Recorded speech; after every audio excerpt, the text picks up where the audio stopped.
currently house sitting in Praia D'el Rey in central Portugal, and it's quite a long way from anywhere. So our nearest village is FERREL. We're going to go down there today, have a walk, have a look around, show you around a little village on the central coast of Portugal, see what that's like. But before we have to go, we've got to give the dogs a treat because they won't like it if we don't. They certainly know where the treats live. Ready for treat times? You good boy, good girl. So you sit. Sit. Good boy. Right, we're ready to go. This way. We're going to take the back road to Farrell, walking through the nice woods and the country road. The back door out of PDR. Because what's it like if we go on the actual road? There's one road in and it's up a massive steep hill for about 3 kilometers and back down again, so that doesn't make sense. We're going to take the flat route near the coast.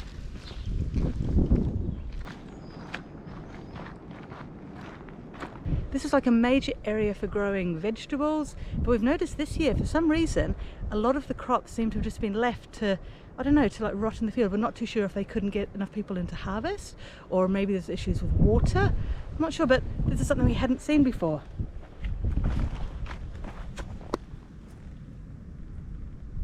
So these cabbages look super healthy.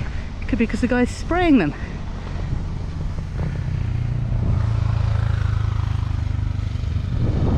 So we're holding our breath as we walk past.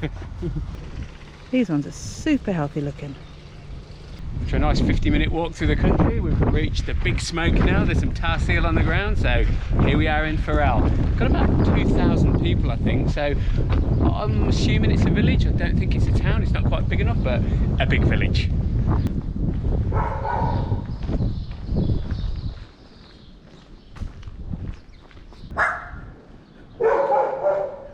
Great village guard dogs.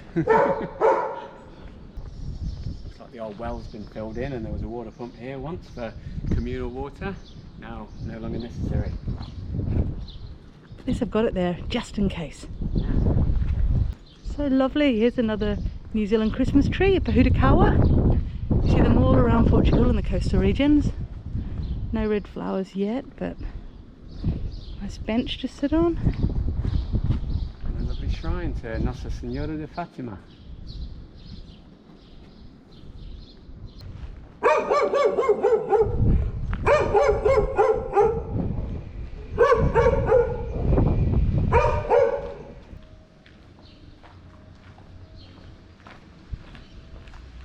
Okay, so we've come across this sign, the beach and camping that way. But we're heading down to the heart of the village this way. There's lovely, lovely azulejos.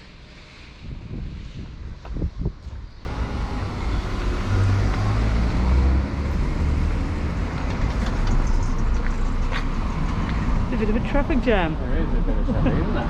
Blimey. Isn't it? It's all gone.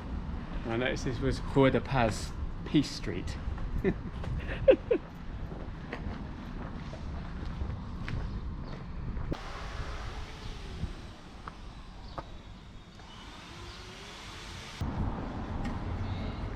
Place for the wary traveller to fill up his water bottle. That's brilliant.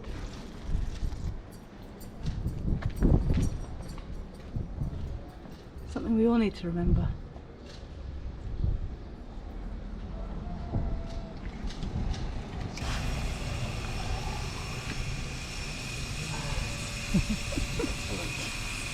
Very efficient. Farrell gets a big thumbs up already, doesn't it? Totally, 100%.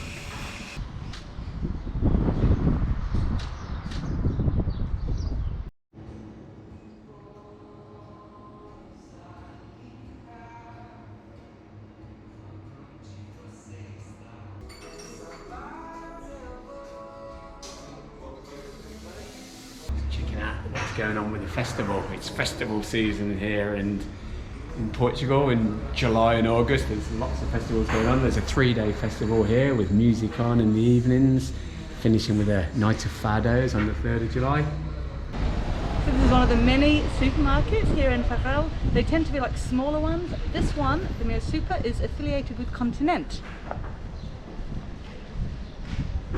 Wow, so here we have a taberna. A lovely shot there of the donkey. Beautiful old house. And we also have the lovely azulejo. Wow. Isn't Bougainvillea just stunning? First bit of shopping for the day. We found a Chinese shop here, which is always handy to pick up your little bits and pieces you need. Mandy got herself a couple of pairs of socks. I got myself some new reading glasses for $2.50 because I'm always losing them and breaking them. Result. Now we're going to just keep wandering around the village, check out what it's got to offer, and maybe find some lunch if we're lucky. The place looks quite fancy. They've got a very nice menu. Okay, churrascaria.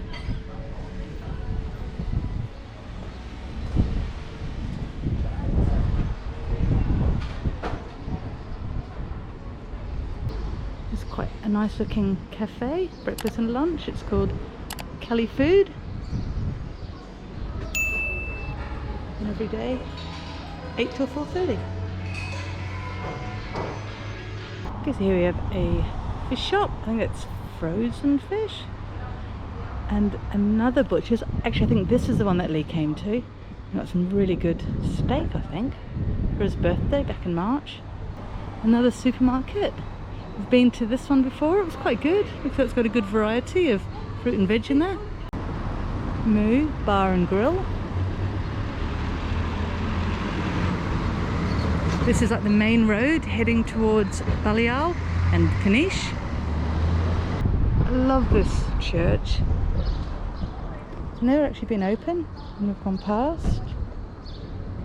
And here we have, this is about the fight to keep Farrell from having a nuclear power station. 40 years of fighting. Brilliant. So lovely. Here we have the cross, the church, and Lee's busy Writing a card, and I'm going to send it for my mother's birthday because I've been told that there's a post office somewhere in the village, so we're going to have to seek that out too. And I've just come up to one of my favourite things about this lovely little village, this wonderful statue.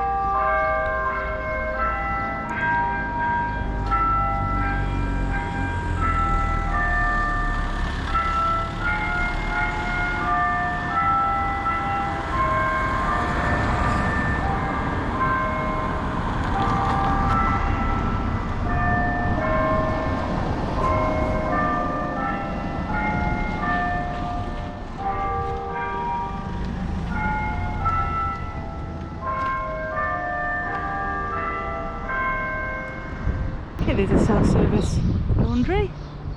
We've had a few people recommend this place, the Funky Donkey. And here's the menu. WC, oh my word. Because yep, after all that water, kind of think it's time to explore. We certainly take you to the places that other people don't tend to go to, but that's part of the joy of slow travel. We've got time to wander around and just explore and look at all these amazing things. So it turns out an arrow pointing that way is not where the loo is. We're thinking it's in here, where the public car parking space is. By the recycling bin and the bins. There you go, recycling oil. It's always so interesting. It's closed off anyway. So near yet so far. It's inside a kindergarten, so we can see it, but we can't touch it. In the middle of this lovely little square, on the way down to the freguesia, the post office, the medical centre, I've just found the public wash house. Oh, how wonderful. Lovely azulejos on the outside. Days gone by when they washed in the river. Fortunately it's locked at the moment, but... Seeing these around everywhere. Let me lift the camera up and you can have a look inside. Don't drop those GoPros.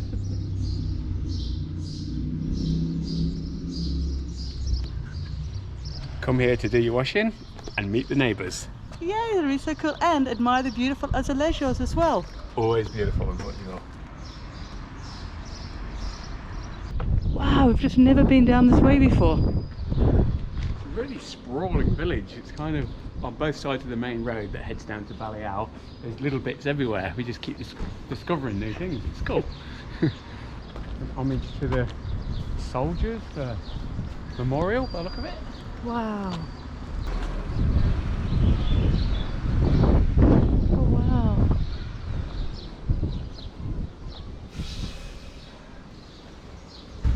Died in Guinea, 22 years old. Interesting. Apparently they were talking about building a nuclear reactor here for energy production, but this is a protest against it. Obviously I don't think they're going to anymore, which is a good thing. Well, I think according to the sign they've been fighting against it for 40 years. Brilliant. Sometimes it can be a real struggle for us to get the place names correct, because we've been calling this place FERREL, but we just checked at the post office and it's... Okay, Mandy can say it and I can say it. Let's see who's closest. Please, Portuguese people, tell us who is the closest. Mandy? FERREL. FERREL. Actually, I'm going to try again. I'm going to Sounds say... about similar. I'm going to say FERREL. It's like a G. FERREL. Who's closest? Pick me, pick me. Doce dia. Cafe and pastry shop. Okay, we have an ice creameria, gelateria. Found a churrascaria in the back street, which looks very popular with the locals.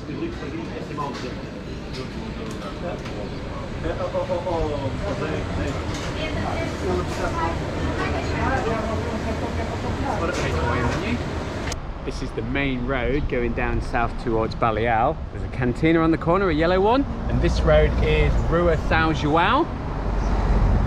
And just down this little road is a little backstreet cafe with very cheap, good price drinks and snacks that you can have that we've been to before and we're going to go to again. Why is that? Because we haven't managed Because to it's find... great value for money, and also we really need a toilet, so we need a drink now, and let's use the toilet as well. So if you saw our Baleal video, you'd recognise this place, the Café Os Coelhos. Wonderful little local place. Checking to see if the menu's still the same. I really like this place. It's very local, it's very typical Portuguese, very traditional. They do a bifana for €2, which I'm really keen on. And the last time we were in here, a beer was €1.10. Oh, Sunday Mista, 140. Tosta Mista, 220. You know, Baleal, 90. And you've also got all of your pastries as well, pastel. So it's kind of half the price than the high street places, so a little frugal travel tip. Come and pay this place a visit. So as I said, it's almost half price in here, €1.10 for a beer in a bottle, whereas on the main street, the fancy surfer places are €2. But we thought we'd try a Sagres and a Super Bock dark just to taste the difference. In the interest of science, that's nice. Got a bit more of a head on it, have you noticed as well? Yes. It's a bit more frothy, the Sagres. Sagres. Yeah, it's funny, the Super Bock's a lot lighter in flavour, whereas with the normal beers, the Super Bock's got a stronger flavour than the Sagres, but I find it the opposite with the beers. Yeah. I prefer the Sagres dark. How about that? Oh my word. And so just remember, it is preta, which means black. Dark, black. Cerveja preta. So my Sunday Mista has arrived. Okay, we eat ham and cheese sandwiches every day, but at €1.40 it was amazing. And it comes with mayonnaise, piri piri and mustard. We've just discovered the alcohol content of the beers. Very surprising. Which one's 4.1%? Your one, the Sagres. The Sagres, whereas the Super Bock is 5. So you won on the alcohol content.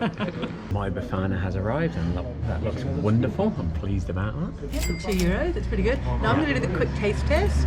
So this is the Sagres. Yep. Smooth. Yeah, smooth, nice and light. Super Bock. And Super Bock's way colder, so that's going to influence it a bit.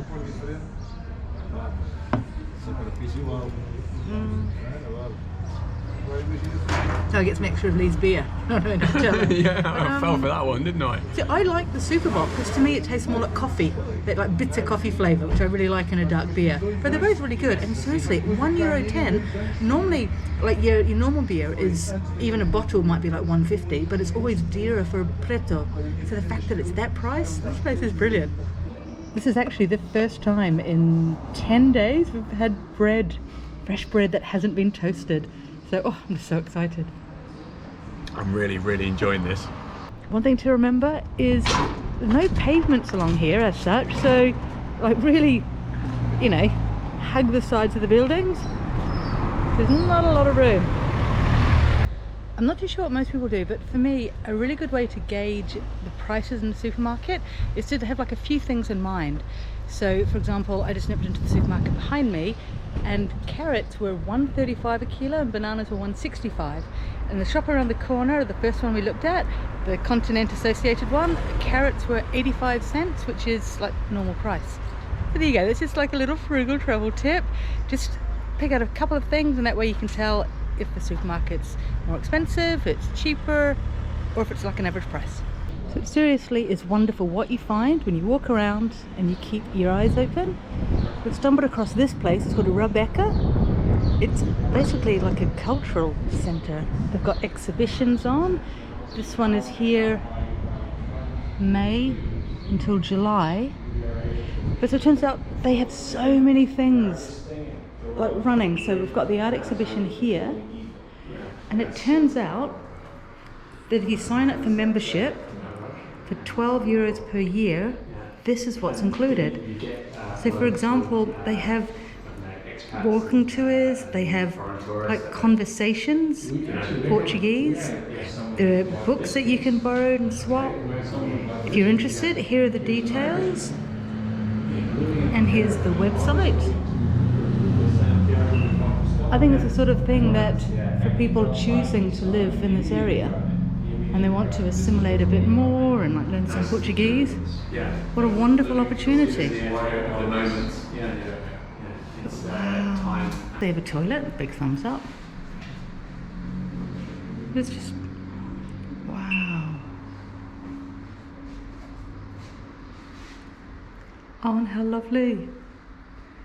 The donkey was pivotal, crucial for the economic development and the livelihood of pretty much every resident of Farrell since its inception. I was saying in terms of like that 50, 60 years, there'd be a lot more donkeys than 50, 60 years, everyone had a donkey. Yeah.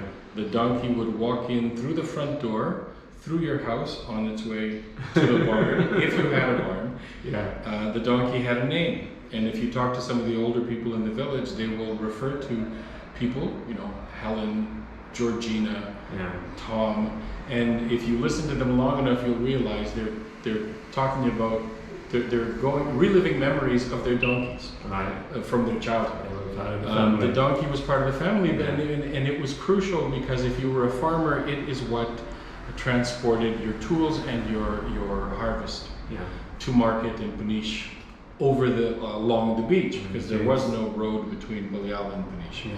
If you were a traveling salesman, and many people from Farrell, specifically in the north end of the village, were almocreves, which is the Portuguese word for essentially a traveling salesman. You bought everything and you sold everything.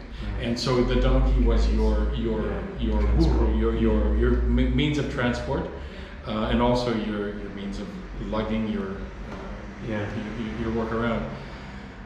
25, 30 years ago, you would still see people riding around on their donkeys or with a wagon pulled by a donkey or a couple of donkeys, and that was a very common sight.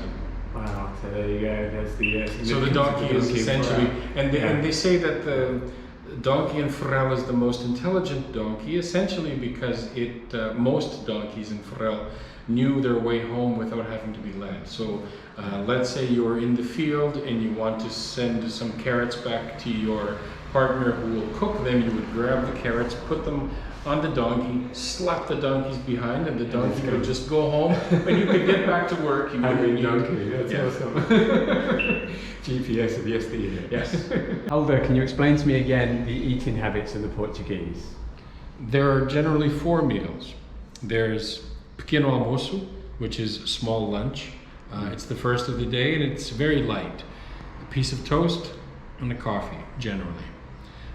There's almoço, which is much more substantial and is generally a 3-course meal with the soup or whatever hors d'oeuvre you're eating, the main plate, and then a dessert. Dessert is generally whatever's in season, fruit-wise. So if cherries are in season, you'll get a bowl of cherries. Now this is if you go to a traditional restaurant. Now you can get cheesecake like everywhere else for dessert. Yeah. But if in a traditional restaurant, dessert means whatever is in season, and that goes for every other plate. You'll have sardines only from May, June to August, and that's it. You won't have sardines at any other time unless they're frozen. And it's the same with chestnuts. You'll only find them in October. Then you have the lanche. The lanche is essentially a mid-afternoon snack meant to tide you over until dinner, which is usually 8 or 9 p.m. So lanche is generally you have it at a coffee shop that produces its own bread or pastries. And what most people have for lunch can be a ham and cheese sandwich, toasted, flattened, or chorizo in bread, but cooked right into the bread, not as a sandwich. In some places you can have sardines in cornbread, for example, or you could have torresmos, which is pork belly, essentially, in cornbread, but baked right in. And then you have dinner, and dinner is generally quite substantial as well, but it's usually more substantial if you haven't had lunch. If you've had lunch, most people just opt for a soup and then a piece of fruit for dinner as well. So, but it's later in the day. Later in the day, usually towards 8 or 9 p.m. Wow, that's a big day of eating. And you were saying like the best bargains to get normally for the lunch are? Well, go directly to the places that make the product, the bread in this case, a padaria, because then you'll be able to get, not only will it be cheaper because there isn't the added cost of the middle person, but you'll get it fresh. I mean, it'll be piping hot, and then even on its own without any filling, it's delicious. So wonderful. Fantastic. Thank you so much. Well, that was a great little wander around Farrell. Yeah, it was fantastic. We met some really interesting people, had some lovely conversations in both Portuguese and English. Yeah, we're both laden down now with bottles of wine that we've just bought to take home. Got a nice 50-minute walk. Yeah. Thanks for watching. Please like and subscribe for more Frugal travel. Yeah, and comment below and be sure to follow us and help our channel grow. See you in the next one. Bye. Bye.